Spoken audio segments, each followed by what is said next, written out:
달에 핵폭탄을 터뜨리면 어떻게 될까요? 지구로 달이 떨어져 내리면서 해안 도시들을 집어삼킬 거대한 쓰나미가 몰려오고, 아니면 달이 산산조각 나서 수억 개의 운석 파편이 지구를 덮치는 최악의 시나리오 말이죠. SF 영화에서나 나올 법한 이야기 같지만 놀랍게도 이건 냉전시대 미국 공군이 진지하게 검토했던 실제 계획입니다. 달 표면에서 핵폭발이 일어나면 무슨 일이 벌어질지 과학적으로 연구했거든요. 당시 달은 단순한 천체가 아니라 우주 전쟁의 전략적 거점이었으니까요. 그런데 그냥 낡은 보고서만 읽으면 재미없으니까 우리가 직접 이 미친 실험을 해보겠습니다. 자, 그럼 이 미친 실험이 어떻게 전개되는지 한번 살펴보겠습니다.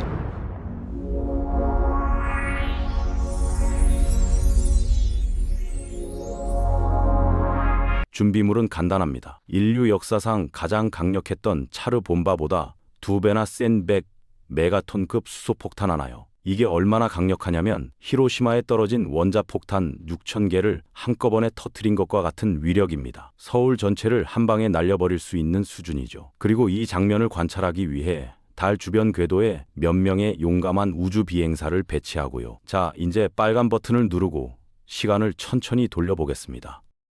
폭탄이 터지는 첫 순간, 겉보기엔 아무 일도 안 일어나는 것처럼 보입니다. 하지만 바로 이 순간 폭탄 내부에서는 지옥 같은 일이 벌어지고 있거든요. 폭약이 방사성 플루토늄 핵을 압축하기 시작하는 겁니다. 이 압력이 임계점에 도달하면 연쇄 핵 분열 반응이 시작되죠. 원자 하나가 쪼개지면서 2개의 중성자를 뱉어내고, 그 중성자가 다른 원자를 쪼개면서 4개의 중성자를 만들고, 이게 기하급수적으로 증폭되는 겁니다. 잠깐, 여기서 많은 분들이 그래서 온도가 얼마나 올라가는데? 라고 궁금해 하실 텐데요. 정답은 1억 도입니다. 1억 도요.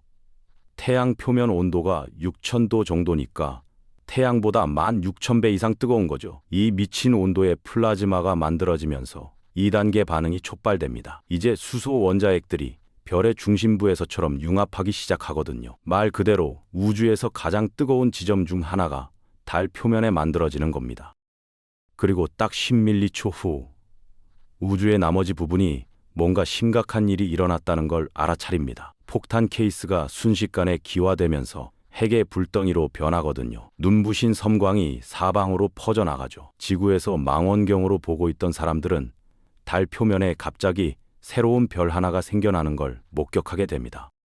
근데 여기서부터가 진짜 흥미로운 부분입니다. 이제부터 일어나는 모든 일은 지구에서의 핵폭발과 완전히 다르거든요.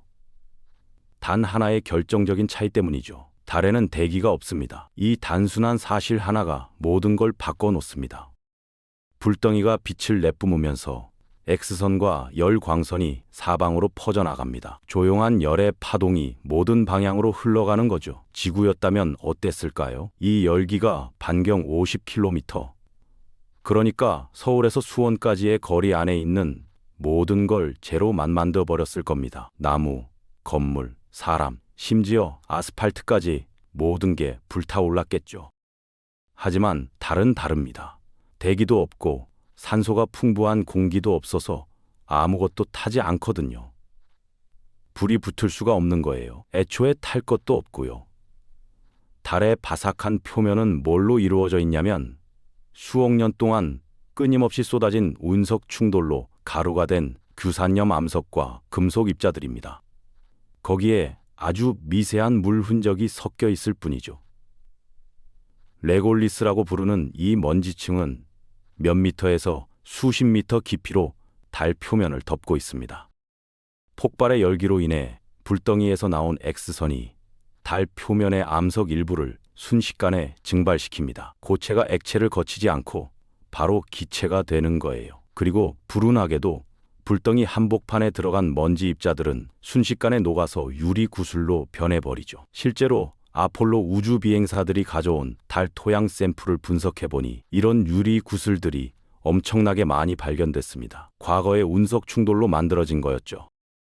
반경 50km 안에서 이 장면을 구경하는 우주 비행사들은 어떻게 될까요? 우주복이 순식간에 녹아내리면서 그대로 튀겨질 겁니다. 전자레인지에 들어간 것보다 훨씬 끔찍한 최후를 맞이하는 거죠.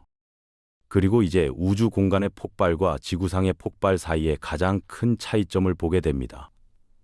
이게 정말 중요한 부분인데요. 지구에서 핵폭탄이 터지면 대기가 플라즈마 덩어리에 맞서 싸웁니다.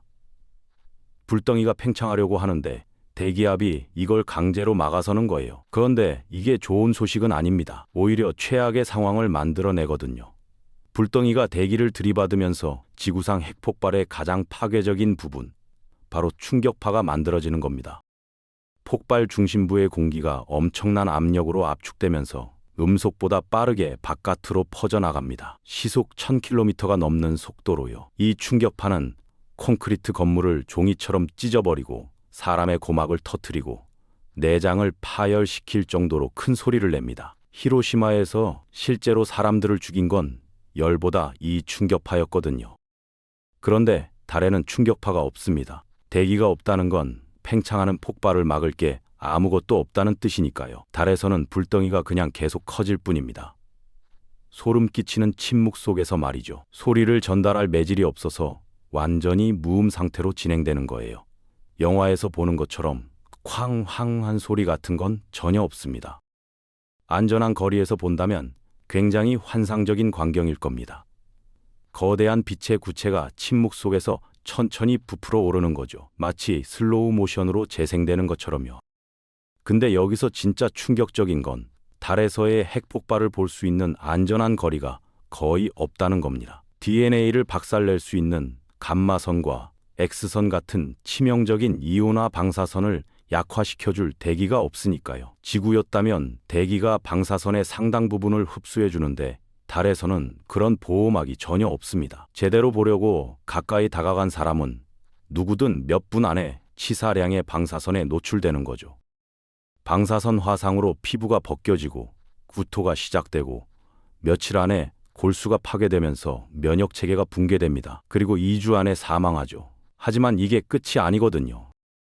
이 모든 게 벌어지는 동안 폭발의 에너지가 달 내부로 전달됩니다. 폭발 에너지의 약 10분의 1, 그러니까 10메가톤에 해당하는 에너지가 지진파로 변환되면서 엄청난 달 지진을 일으키는 거죠. 달은 지구보다 훨씬 작습니다. 지름이 지구의 4분의 1밖에 안 되거든요. 그래서 지진파가 훨씬 효율적으로 전달됩니다. 우리 우주 비행사들은 어디에 있든 피할 수 없는 격렬한 흔들림을 느낄 겁니다. 지구의 리히터 규모로 따지면 7 정도에 해당하는 지진이에요.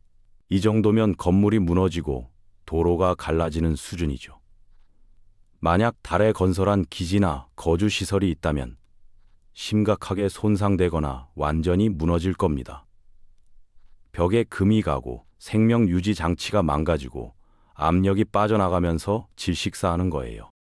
달 뒤편에 숨어있던 사람들은 이게 폭발인지도 모를 겁니다. 폭발의 빛이나 열을 볼 수 없으니까요. 그냥 갑자기 대피라미드 크기, 그러니까 높이 140m에 무게 600만 톤짜리 소행성이 달에 쿵 하고 처박힌 것처럼 느껴질 테니까요. 도대체 뭐지? 하면서 패닉 상태가 될 거예요. 그리고 아직도 끝나지 않았습니다. 진짜 문제는 지금부터거든요. 폭탄이 터진 곳의 지면이 물처럼 튀어오릅니다. 연못에 돌을 던졌을 때처럼 말이죠. 단단한 암석이 순간적으로 액체처럼 행동하는 겁니다. 폭발이 표면을 밀어내면서 엄청난 양의 물질을 파내기 시작합니다. 얼마나 많이 파내냐면 약 1억 제곱미터, 그러니까 여의도 면적의 35배에 해당하는 먼지와 암석을 굴착해냅니다. 이 과정에서 폭이 1km, 깊이 수백 미터에 달하는 거대한 분화구가 만들어지죠. 암석이 잔해로 분쇄되면서 주변으로 날아가고요. 실제로 달 표면을 보면 이런 충돌 분화구가 수백만 개 있습니다. 우리가 만드는 건 그중 하나 더 추가되는 거예요. 분쇄된 암석과 먼지가 사방으로 공중에 날아갑니다. 다시 말하지만 대기가 없어서 속도를 늦출 공기 저항 같은 게 전혀 없죠. 지구에서 총을 쏘면 총알이 점점 느려지는데 달에서는 그런 거 없습니다. 한번 날아간 물체는 뭔가에 부딪히거나 중력에 의해 떨어질 때까지 계속 같은 속도로 날아가는 거예요. 여기서 정말 놀라운 일이 벌어집니다. 흩어진 잔해 중 상당수는 달로 돌아오지 않습니다. 왜냐하면 달의 탈출 속도, 그러니까 초속 2.4km보다 빠르게 날아가 버리거든요. 지구의 탈출 속도는 초속 11.2km인데 달은 중력이 약해서 훨씬 낮은 거죠. 수천만 개의 미세 운석이 달의 중력을 벗어나 태양계를 탐험하러 날아갑니다. 그중 많은 것들이 몇 주에서 몇 달 후에 지구로 떨어질 거예요. 지구 대기권에 진입하면서 불타는 유성으로 보일 겁니다. 대부분은 조약돌보다 크지 않아서 대기에서 다 타버릴 테지만 간혹 큰 것들은 지상까지 도달할 수도 있죠. 운 나쁘게 궤도에 있던 위성이나 국제우주정거장 아니면 달 궤도를 돌고 있던 우주 비행사가 있다면 정말 큰일입니다. 미세 운석들이 다양한 속도와 각도로 발사되면서 달 표면 전체, 아니 달 주변 공간 전체에 퍼질 수 있거든요. 마치 산탄총을 쏜 것처럼요. 이 파편들의 속도가 얼마나 빠르냐면 초속 수킬로미터입니다. 총알이 초속 1km 정도 되니까 총알보다 몇 배 빠른 거죠. 이런 속도로 날아오는 돌멩이는 크기가 작아도 엄청난 운동 에너지를 가지고 있습니다. 우주복을 뚫는 건 껌이죠. 우리의 호기심 많은 우주 비행사들이 어디에 있든 총알처럼 그들의 몸을 관통할 겁니다. 순식간에 압력이 빠져나가면서 질식사하게 되는 거예요.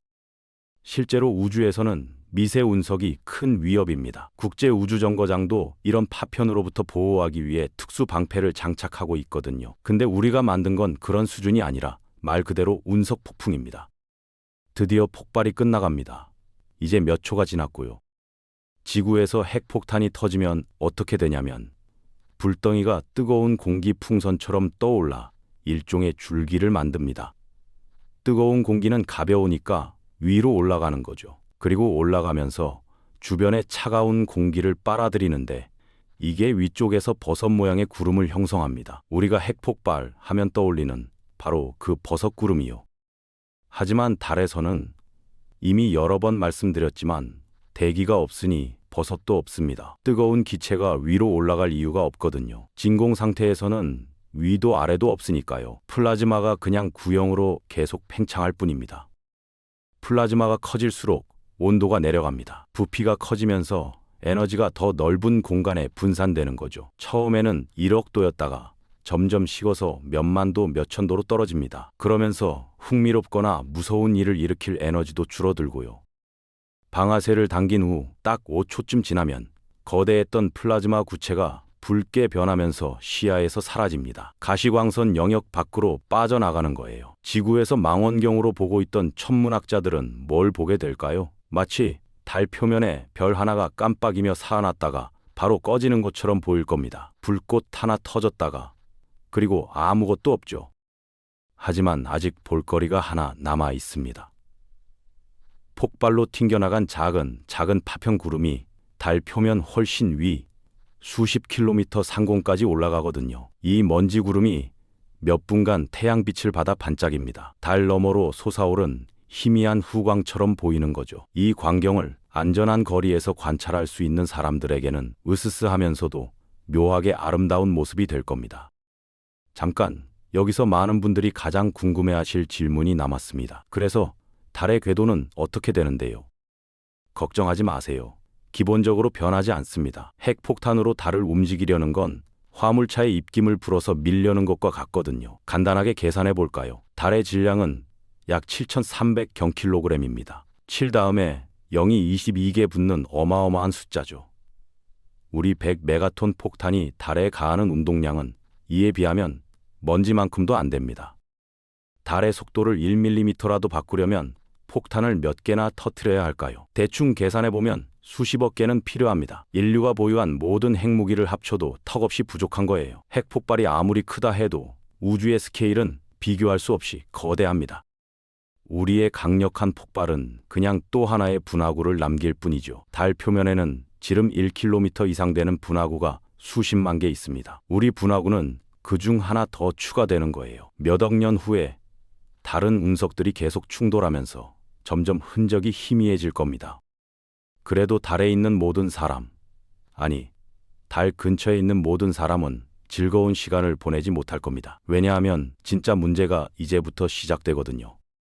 결국 달로 다시 쏟아지는 물질, 궤도를 돌다가 떨어지는 파편들은 모두 방사능에 오염되어 있습니다. 폭발 중심부에 있던 물질은 엄청난 중성자 방사선에 노출됐고 그 과정에서 방사성 동위원소로 변했거든요. 플루토늄, 스트론튬, 세슘 같은 치명적인 방사성 물질들이 먼지에 섞여 있는 거예요. 지구였다면 비가 내려서 씻어내리고 바람이 불어서 희석시키고 식물이 자라면서 토양을 정화하겠죠. 하지만 달에는 그런 자연적 정화 과정이 전혀 없습니다.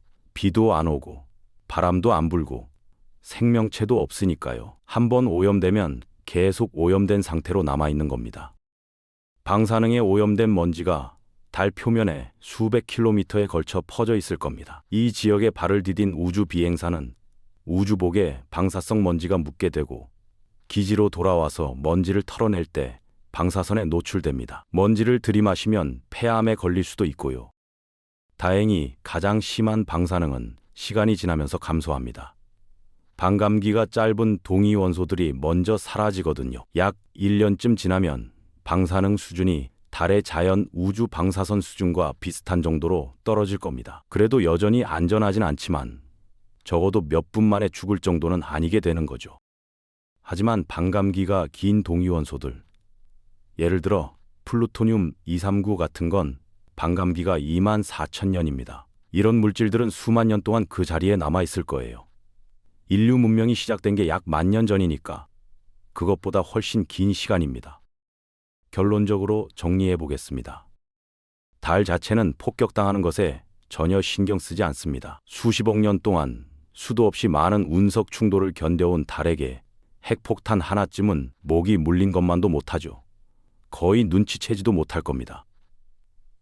질량도 안 변하고 궤도도 안 변하고 자전 속도도 안 변합니다. 그냥 분하고 하나 더 생기는 거예요. 하지만 인간에게는 완전히 다른 이야기입니다. 달을 핵실험장으로 사용하면 거기서 시간을 보내거나 뭔가 유용한 걸 만들려는 모든 사람에게 재앙입니다. 방사능 오염 때문에 수십 년 동안 접근조차 못할 수도 있거든요. 현재 여러 나라들이 달 기지 건설을 계획하고 있습니다. 나사의 아르테미스 프로그램, 중국의 달 탐사 계획, 민간 기업들의 달 채굴 프로젝트까지요. 만약 누군가 정말로 달에 핵폭탄을 터뜨린다면 이 모든 계획이 물거품이 되는 겁니다. 인류 공동의 재산인 달을 망쳐버리는 거죠. 그러니까 그냥 하지 않는 게 좋겠습니다. 달은 그대로 두고 망원경으로 바라보면서 시를 쓰는 데나 쓰는 게 훨씬 낫죠. 과학 실험은 컴퓨터 시뮬레이션으로 하면 되고요. 실제로 터뜨릴 필요는 전혀 없습니다.